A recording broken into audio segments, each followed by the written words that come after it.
I'm from Kerala, so the English is more comfortable for me. So my question here is, in fact, I'm a revert sister and just 1.5 to 2 months old. And I try my family to make them understand what Islam is and all that. So today, my dad put a condition like, you go to temple, you come with me to temple, so I will come here in peace conference. So as my dad is a very good person, he's kept his promise, he's come to peace conference. So my question is, what I did was for the cause, for a good cause. But I had to go to temple and I was always telling, Hauzu billahi min shaitanir rajim. So what I did, was it wrong?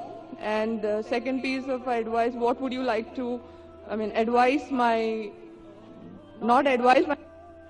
but at least make him understand what this Islam is, and I'm sure he is somewhere here and he is listening.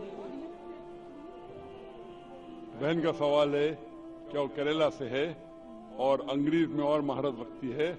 मैं बम्बई से और मैं भी अंग्रेजी में महारत रखता हूँ, लेकिन मजबूरी है क्योंकि ये सवाल जो आपका सेशन उर्दू या हिंदी में है, तो मैं जिद्दोजहद कर रहा हूँ कि लोगों को पैगाम पहुँचाऊँ इस जबान में। बहन का सवाल है कि चंद महीने पहले, 2 या 3 महीने पहले उसने इस्लाम कबूल किया है और उसके वालिद जो एक अच्छे इंसान है, जब वालिद को उसने कहा कि आप पीस कॉन्फ्रेंस में आओ, तो वालिद ने शर्त लगाई कि आप अगर टेम्पल में आएंगे, मंदिर में आएंगे, तो मैं पीस कॉन्फ्रेंस में आऊंगा। तो उसके वालिद तो पीस कॉन्फ्रेंस में आ गए। तो क्या उसने जो शर्त लगाई वो सही थी या गलत थी? आपने अगर अपने वालिद को कहा कि टेम्पल में आप जाएंगी, टेम्पल में जाना गलत नहीं है, टेम्पल में बुत परस्ती करना, मूर्ति पूजा करना गलत है। मैं भी कई टेम्पल में जा चुका हूँ, कई टेम्पल में देखने के लिए टेम्पल में क्या है। तो अगर आप टेम्पल जाती है और मूर्ति पूजा नहीं करती है और दिल में मानती है कि खुदा एक है, उसके अलावा कोई माबूद नहीं, बुत परस्ती गलत है, तो टेम्पल में जाना कोई हर्ज नहीं है। लेकिन टेम्पल के सामने अगर आप सिजदा करेंगे मूर्ति को तो गलत है। तो अगर आपने वादा किया है अपने वालिद से कि टेम्पल जाएंगे, बेशक जाइए उसके साथ, लेकिन बुत परस्ती मत कीजिए। Don't do idol worship. You can go to the temple but don't do idol worship. Doing idol worship is wrong. If you believe in your heart that there is one God and idol worship is wrong, going to temple is no problem. तो जब तक आप बुत परस्ती, मूर्ति पूजा नहीं करती, आप temple जा सकती है। और आपने कहा कि आपके वालिद से कुछ बात कहूं ताकि इंशाअल्लाह हिदायत मिले।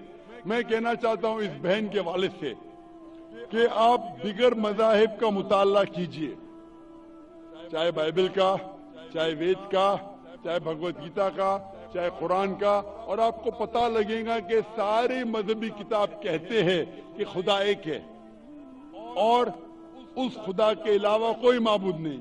मैं आपसे पूछना चाहता हूं कि अगर आप पढ़ेंगे आपके वेद, जो मैंने कह चुका हूं, उसमें भी साफ तौर से जिक्र आता है कि खुदा एक है और बुत परस्ती गलत है। जैसे मैंने कहा श्वेता उपनिषद में अध्याय नंबर 4 श्लोका नंबर 19, यजुर्वेद अध्याय नंबर 32 श्लोका नंबर 3 में लिखा है, न तस्य प्रतिमा अस्ति। उस ईश्वर, उस भगवान की कोई प्रतिमा नहीं, कोई अक्ष नहीं, कोई पिक्चर नहीं, कोई पेंटिंग नहीं, कोई फोटोग्राफ नहीं, कोई बुत नहीं, कोई मूर्ति नहीं।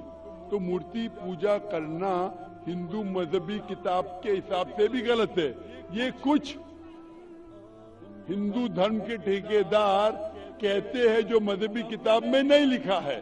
तो मेरी इल्तिजा है आपसे, मेरी दरख्वास्त है आपसे कि आप अपने किताब का मुताला कीजिए और जो ज्ञान रखते हैं आपके किताब के बारे में उनसे पूछिए। उसमें लिखा है कि मूर्ति पूजा गलत है, और जो मैं हवाले दिया है आप उनसे पूछिए इसकी क्या मानी है।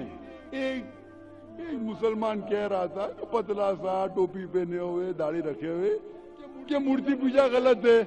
लिखा है श्वेता उपनिषद अध्याय नंबर 4 श्लोका नंबर 19 में। ये क्या सही कह रहा है? आप लाइब्रेरी में जाओ اور اس کا ترجمہ پڑھو, آپ کو پتا چلے گا کیا لکھا ہے. اور میں اللہ سے دعا کرتا ہوں کہ اللہ آپ کو ہدایت دے تاکہ آپ بھی اپنی بیٹی جیسے صحیح راستے پہ آ سکے.